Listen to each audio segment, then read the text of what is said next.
সংসার মানেই শুধু একসাথে থাকা না। সংসার মানে দুজন মানুষ, ২ টা ভিন্ন দায়িত্ব, কিন্তু একটাই উদ্দেশ্য, ভালোবাসা দিয়ে জীবনকে গড়ে তোলা। স্বামী সারাদিন ঘাম ঝরিয়ে পরিশ্রম করে যাতে ঘরে সুখ আসে। আর স্ত্রী সে হয়তো মুখে বলে না কিছু, কিন্তু প্রতিটি ধৈর্যের সীমানা পেরিয়ে সে সংসারটাকে আগলে রাখে নিঃশব্দে। স্বামীর ঘামে ভেজা শার্ট আর স্ত্রীর চোখের কোণে জমে থাকা জল, এই ২ টাই ভালোবাসার প্রমাণ। এখানে কেউই কারো কাছে পারফেক্ট না, তবুও একজন আরেকজনের পাশে থাকে নিঃস্বার্থভাবে। সেই সংসারটাই পৃথিবীর সবচেয়ে সুন্দর জায়গা। অনেকে ভাবে ভালোবাসা মানেই প্রেমের কথা, চ্যাটিং, ঘোরাঘুরি।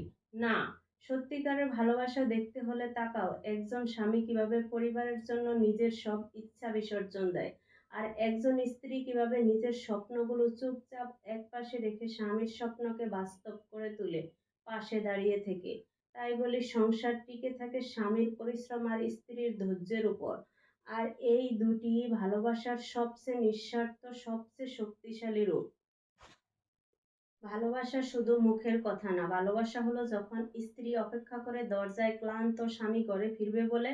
ভালোবাসা তখন যখন স্বামী স্ত্রীর ছোট ছোট কষ্টগুলো বুঝে ফেলে চোখের ভাষায়।